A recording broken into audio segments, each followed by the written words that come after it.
Hello guys, welcome back to our channel. എല്ലാവരും സുഖമായിട്ടിരിക്കുന്നു എന്ന് കരുതുന്നു. ഇന്നത്തെ നമ്മുടെ പുതിയൊരു വീഡിയോയിലേക്ക് എല്ലാവർക്കും സ്വാഗതം. ഇന്ന് ഞാൻ ചെയ്യാൻ പോകുന്ന കണ്ടന്റ് എന്ന് പറയുന്നത് എങ്ങനെ പെട്ടെന്ന് 1000 സബ്സ്ക്രൈബേഴ്സിൽ എത്തിക്കാം നമ്മുടെ ചാനൽ. ആ ഒരു കണ്ടന്റിനെ ബേസ് ചെയ്തിട്ടാണ് ഞാൻ ഇന്നിവിടെ സംസാരിക്കാൻ പോകുന്നത്. എൻ്റെ ഒരു പേഴ്സണൽ എക്സ്പീരിയൻസ് ആണ് ഞാൻ നിങ്ങളുമായിട്ട് ഇന്ന് ഷെയർ ചെയ്യാൻ പോകുന്നത്. ഒരു ബഡ്ഡിങ് ആയിട്ടുള്ള യൂട്യൂബറിന് എങ്ങനെ അയാളുടെ യൂട്യൂബ് ചാനലിൽ പെട്ടെന്ന് എങ്ങനെ 1000 സബ്സ്ക്രൈബേഴ്സിലേക്ക് എത്തിക്കാം എന്നുള്ളൊരു കണ്ടന്റാണ് ഞാൻ നിങ്ങളോട് ഷെയർ ചെയ്യാൻ പോകുന്നത്. അപ്പം എൻ്റെ ഒരു എക്സ്പീരിയൻസ് ആണ് ഞാനിവിടെ ഷെയർ ചെയ്യുന്നത്. എനിക്ക് ഈ അമ്പാടി ഐഷ്യൂസ് തുടങ്ങുന്നതിന് മുമ്പ് ഇതിന് മുമ്പ് ഒരു ചാനൽ ഉണ്ടായിരുന്നു, മല്ലു വേൾഡ് എന്നായിരുന്നു. മല്ലു സീരിയൽ വേൾഡ് എന്നായിരുന്നു ആ ചാനലിൻ്റെ പേര്. ആ ചാനലിൽ വെറും ഷോർട്സ് 50-60 ഷോർട്സിൽ കൊണ്ട് മാത്രം മോണിറ്റൈസ്ഡ് ആയി പോയൊരു ചാനലായിരുന്നു. പക്ഷെ എനിക്ക് അതിൻ്റെ റവന്യൂ കിട്ടിയില്ല. കാരണം ഞാൻ കുറച്ച് റീയൂസ്ഡ് കണ്ടന്റ്സ് ഒക്കെ ഞാൻ അതിനകത്ത് യൂസ് ചെയ്തു. അതുവഴി എനിക്ക് എൻ്റെ ആ ചാനൽ മോണിറ്റൈസ്ഡ് ആക്കാൻ പറ്റിയില്ല. ഇപ്പം ഞാൻ കറൻ്റ്ലി ആ ചാനൽ യൂസ് ചെയ്യുന്നില്ല. ഞാൻ ആ ചാനലിൽ ഇട്ടിരുന്നത് ഈ സീരിയൽ ആർട്ടിസ്റ്റിൻ്റെ വെഡ്ഡിങ് ഔട്ട്ഫിറ്റ്സ്, അതെല്ലാം കുറേ പേരുടെ ചേർത്ത് എന്താണ് ഇൻഷോട്ടൊക്കെ ചെയ്തായിരുന്നു ഇട്ടിരുന്നത്. പക്ഷെ എനിക്ക് ആദ്യമുള്ള വീഡിയോയിൽ തന്നെ അത്യാവശ്യം സബ്സ്ക്രൈബേഴ്സും കാര്യങ്ങളൊക്കെ കയറാൻ തുടങ്ങി. പിന്നെ ഞാൻ ഇപ്പം ഡെയിലി വരുന്ന കണ്ടന്റും കാര്യങ്ങളൊക്കെ കൂടുതൽ ഷെയർ ചെയ്ത വഴിയാണ് എൻ്റെ അക്കൗണ്ട് അന്ന് മോണിറ്റൈസ്ഡ് ആയത്. അപ്പം ഞാൻ ഈ ചാനലിനെ പറ്റി പറയുകയാണെങ്കിൽ, ഈ ചാനൽ ഞാൻ ജസ്റ്റ് ഒരു രസത്തിൻ്റെ പേരിലങ്ങ് തുടങ്ങിയെന്നേ ഉള്ളൂ. അപ്പോൾ എനിക്ക് അത്യാവശ്യം സബ്സ്ക്രൈബേഴ്സൊക്കെ കയറുന്ന കണ്ടപ്പോഴാണ് ഞാൻ എന്നാൽ ഡെയിലി വീഡിയോസൊക്കെ ഇടാമെന്ന് കരുതിയത്. അപ്പം ആദ്യത്തെ പോയിന്റ് എന്ന് പറയുന്നത് ഡെയിലി വീഡിയോ ഇടാൻ ശ്രമിക്കുക. നിങ്ങളിപ്പം വളർന്ന് ബഡ്ഡിങ് ആയിട്ടുള്ള ഒരു യൂട്യൂബർ ആണെങ്കിൽ നിങ്ങളുടെ യൂട്യൂബ് ചാനൽ എപ്പോഴും ആക്റ്റീവായിട്ടിരിക്കാൻ ശ്രമിക്കണം. അതുകൊണ്ട് തന്നെ നിങ്ങൾ ഡെയിലി ഒരു വീഡിയോ എങ്കിലും ഇടുക. എപ്പോഴും നമ്മൾ ആക്റ്റീവായിട്ടിരുന്നാൽ തന്നെ നമ്മുടെ ചാനൽ എപ്പോഴും ചാനലിൽ ഇങ്ങനെ എന്താണ് സ്ക്രോൾ ചെയ്ത് പോകുമ്പോൾ നമ്മുടെ ചാനലിൽ നമ്മുടെ വീഡിയോസൊക്കെ വരും. അതുകൊണ്ട് തന്നെ എപ്പോഴും നിങ്ങൾ ഡെയിലി ഒരു വീഡിയോ എങ്കിലും ഇടാൻ ശ്രമിക്കുക. അതാണ് നമ്മൾ മെയിനായിട്ട് ചെയ്യേണ്ട കാര്യം. പിന്നെ നമ്മൾ വീഡിയോ ഇടുന്ന ടൈം ഞാൻ ചില ടൈമുകളിലൊക്കെ ഇടുമ്പോൾ എനിക്ക് വീഡിയോ ഒട്ടും റീച്ച് ആവുന്നില്ല എന്ന് തോന്നുന്നുണ്ട്. വൈകിട്ട് ഒരു 5 മണിക്ക് ശേഷം ഇടുമ്പോഴാണ് കൂടുതൽ റീച്ച് ആവുന്നതായിട്ട് എനിക്ക് തോന്നിയിട്ടുള്ളത്. അതുകൊണ്ട് ടൈം എപ്പോഴും നമ്മൾ ശ്രദ്ധിക്കണം. എപ്പോഴും ഒരു റെഗുലർ ടൈമിൽ നിങ്ങൾ ഇടാൻ ശ്രമിക്കുക. അപ്പോൾ ഡെയിലി ഓരോ വീഡിയോ എങ്കിലും ഇടുക, ഒരു റെഗുലർ ടൈമിൽ ഇടാൻ ശ്രമിക്കുക.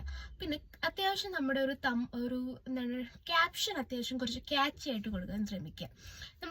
എന്നെ സംബന്ധിച്ചിടത്തോളം ഞാൻ ഒരു വ്യൂവറിന്ന് വെച്ചിട്ട് ഞാൻ ചില ക്യാപ്ഷൻ കണ്ടിട്ടാണ് ചില വീഡിയോകൾ കാണുന്നത്. അപ്പം നല്ലൊരു ക്യാപ്ഷൻ അതിന് കൊടുക്കാൻ ശ്രമിക്കുക. ചിലപ്പോൾ നമ്മൾ വീഡിയോ കൊള്ളത്തില്ലെങ്കിലും ക്യാപ്ഷൻ കണ്ട് വീഡിയോ റീച്ചായി പോയ ഒത്തിരി വീഡിയോകളുണ്ട്. അപ്പോൾ നമ്മൾ നല്ലൊരു ക്യാപ്ഷൻ കൊടുക്കാൻ ശ്രമിക്കുക. അതൊക്കെയാണ് മെയിനായിട്ട്. ഷോർട്സിൻ്റെ കാര്യമാണ് ഞാൻ പറയുന്നത്. ഷോർട്സിൽ നമ്മൾ ആദ്യം, എൻ്റെ ഒരു കൺസെപ്റ്റ് എന്ന് വെച്ചാൽ ഷോർട്സിൽ അത്യാവശ്യം സബ്സ്ക്രൈബേഴ്സിനെ ഒപ്പിച്ചിട്ട് ലോങ് വീഡിയോസ് ഇടാം എന്നുള്ള കാര്യമായിരുന്നു. അപ്പം എനിക്ക് അത്യാവശ്യം ഇപ്പോൾ ഒരു 2K സബ്സ്ക്രൈബേഴ്സ് ഒക്കെ ഉണ്ട്. കൂടുതൽ എനിക്ക് ഷോർട്സിൽ നിന്നാണ് ഈ സബ്സ്ക്രൈബേഴ്സിനെ കിട്ടിയത്. ലോങ് വീഡിയോസിൽ നിന്ന് കുറച്ച് സബ്സ്ക്രൈബർ ഇതുവരെ കിട്ടിയിട്ടുള്ളൂ. എനിക്ക് കൂടുതലും ഷോർട്സിൽ നിന്ന് തന്നെയാണ് കിട്ടിയിട്ടുണ്ടായിരുന്നത്. അപ്പം നമ്മൾ സബ്സ്ക്രൈബേഴ്സിനെ കൂട്ടാനായിട്ട് മെയിൻ ചെയ്യേണ്ടത് ഷോർട്സ് ഡെയിലി എന്നും ഇടുക. അതുപോലെ തന്നെ നല്ലൊരു ക്യാപ്ഷൻ കൊടുക്കുക. ഒരു റെഗുലർ ടൈമിൽ ചെയ്യാൻ ശ്രമിക്കുക. പിന്നെ ഒരുപാട് വീഡിയോസ് അങ്ങ് ഇടുന്നതിലും അത്യാവശ്യം നല്ല സ്ട്രോങ് ക്ലാരിറ്റി ആയിട്ടുള്ള നല്ല കുറച്ച് വീഡിയോസൊക്കെ ഷെയർ ചെയ്യാൻ ശ്രമിക്കുക.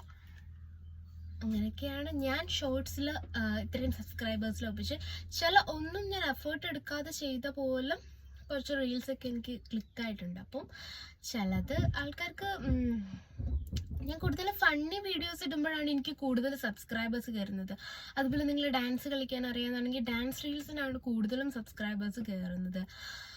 അങ്ങനെ കുറച്ച് കാര്യങ്ങളൊക്കെ ചെയ്യാൻ ശ്രമിച്ചാൽ നിങ്ങൾക്ക് പെട്ടെന്ന് തന്നെ 1000 സബ്സ്ക്രൈബേഴ്സിനെ ഒപ്പിക്കാൻ പറ്റും. നമുക്ക് 1000 സബ്സ്ക്രൈബേഴ്സ് മാത്രമല്ല യൂട്യൂബിൻ്റെ ക്രൈറ്റീരിയ എന്ന് പറയുന്നത്. നമുക്ക് ഇത്ര പബ്ലിക് വാച്ച് അവർ അല്ലെങ്കിൽ ഇത്ര മില്യൺ വ്യൂസ് വേണം ഷോർട്സിന് ഏകദേശം 3 മില്യൺ വ്യൂസ് ആണ് വേണ്ടത്. അപ്പം നിങ്ങൾ മാക്സിമം ഡെയിലി എന്നും വീഡിയോ ചെയ്യാൻ ശ്രമിച്ചാൽ തന്നെ നിങ്ങൾക്ക് അത്യാവശ്യം സബ്സ്ക്രൈബേഴ്സ് കൂടുന്നതാണ്. അതുപോലെ തന്നെ നിങ്ങൾ കൂടുതൽ #ടാഗ്സ് റീൽസ് ഷെയർ ചെയ്യുമ്പോൾ യൂസ് ചെയ്യാൻ ശ്രമിക്കുക. അതായത് YouTube viral, YouTube shorts viral, FYP, അങ്ങനെ ഒരുപാട് #ടാഗ്സ് ഉണ്ട്. അപ്പം #ടാഗ്സ് കൂടുതൽ യൂസ് ചെയ്താൽ നമ്മുടെ വീഡിയോയ്ക്ക് അത്യാവശ്യം റീച്ചും കാര്യങ്ങളും ഒക്കെ കിട്ടും. അപ്പോൾ ഈ കാര്യങ്ങളൊക്കെ ശ്രദ്ധിച്ചാൽ എന്തായാലും നിങ്ങൾക്ക് ഷോർട്സ് വഴി തന്നെ 1000 സബ്സ്ക്രൈബേഴ്സിനെ ഒപ്പിക്കാൻ പറ്റും. അപ്പോൾ ഈ കാര്യങ്ങളൊക്കെ ശ്രമിച്ച ഒരു യൂട്യൂബറാണ് ഞാൻ. അപ്പോൾ എൻ്റെ ഒരു എക്സ്പീരിയൻസ് ആണ് ഞാൻ നിങ്ങളുമായിട്ട് ഷെയർ ചെയ്തത്. ഈ വീഡിയോ ഇഷ്ടപ്പെട്ടാൽ ലൈക്ക് ചെയ്യുക, ഷെയർ ചെയ്യുക, സബ്സ്ക്രൈബ് ചെയ്യുക. Thank you.